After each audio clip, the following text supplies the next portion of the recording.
You know, I mean, just like when Yung Bleu was like, stop posting me, I'm like, nope. And when Yung Bleu... I got to get y'all on the phone. Have you talked? No, we got on the phone. Y'all did, right? Yeah. Yeah, good. Yeah, no. I mean, Yung Bleu... The thing with Yung Bleu was that when he went online, he was trying to say that, like, I'm like a white man trying to get two black friends to fight each other for my own amusement. Yeah. That was the whole thing. Oh, see, as a white man, you got what you want, Vlad. Me and Boosie was cool until you started doing all them interviews about him, you know? And I'm just like, okay, fuck this shit. I just had a fuck this shit moment. I said, first and foremost, let me break down how this whole thing happened. And I did a whole series of tweets, which I think you posted. I said, look, you know, when I did my first interview with Yung Bleu, that was his first interview ever in life. Like, go on YouTube and you will not find a Yung Bleu interview before my interview with him.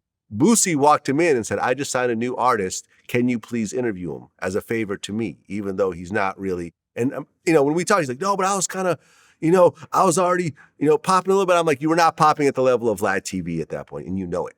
Oh, shit. And you know it. You have to let him know. That was a favor that Boosie came in. You know, you had a couple songs that were, you know, doing okay, but you were not at the Boosie level of getting an interview. I did that as a favor to Boosie, and you know that's true. You know, and he's like, no, I feel you. I did his first ever interview as a favor.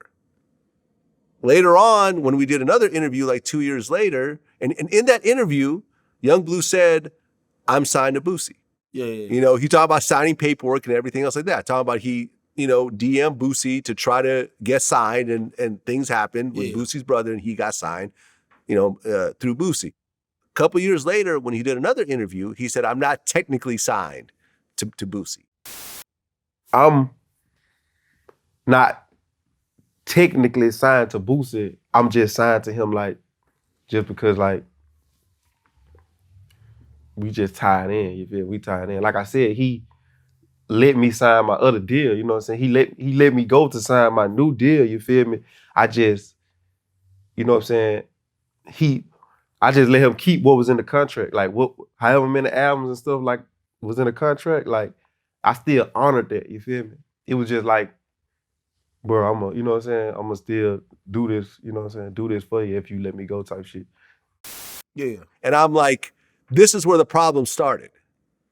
This is where Boosie got upset.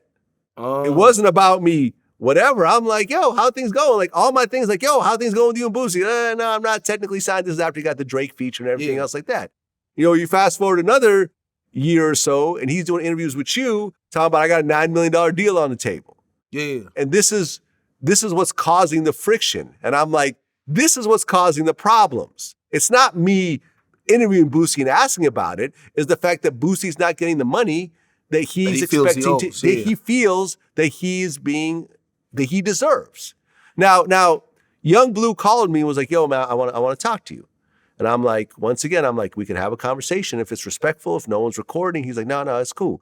And we had an hour and a half conversation on the phone where he basically told me like his point of view and everything else like that. I'm not going to go into the details of it, but my answer to him was like, you and Boosie just have to go and work it out. Yeah, I think whatever paperwork is there, whether y'all work it out in person, through mediation, or in court. Legal matter.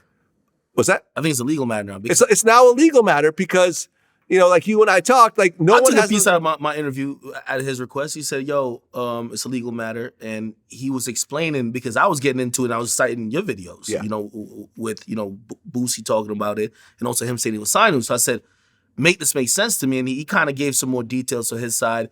However, ultimately, you know, after he left, he said, hey, you know, it's probably not smart that I'm speaking on that at the moment. Consider it's a legal matter. Whenever it's all cleared up, we could probably talk about it then. Right. And I could have been like, nah, I ain't taking shit out. But I'm not that type of guy when it comes to artists. I'd rather just keep the relationship. It's like 13 minutes a clip. Took it out. Me too. And but you're right. But here's the funny thing about this. And this is my whole takeaway from the whole thing. Because what we're seeing with Boosie and Yung Bleu is essentially the same thing we're seeing with Mace and Fivio Foreign. Yeah. You have an artist who signs very early to someone else, right? Another artist. And essentially, when they get on, they now have a different perspective of how that artist helped put them on, okay? they're looking at it like, well, you didn't do much for me. So anything I give you, you should be appreciating. Right. Now, that's not how a contract works. No, contract works by whatever you sign. Yeah. If I sign you, and even if I never booked a studio session, as long as contractually I fulfill my obligations, which sometimes it just won't be any, it just be like, hey, listen, I'm going to use my brand to promote you, whatever the case is. I'm owed this amount of money technically. Yeah. Now, a lot of these artists, what I've seen, even I just recently did an interview with Jackboy.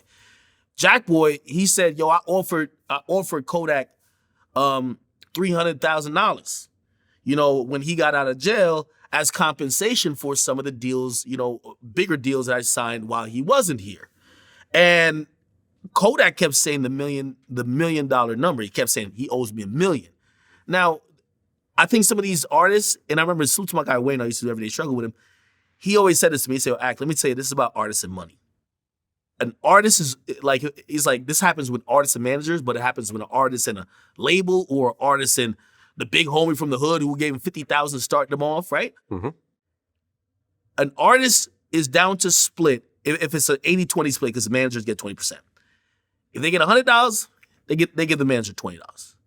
Let them get a $10 million check. They will never give up $2 million.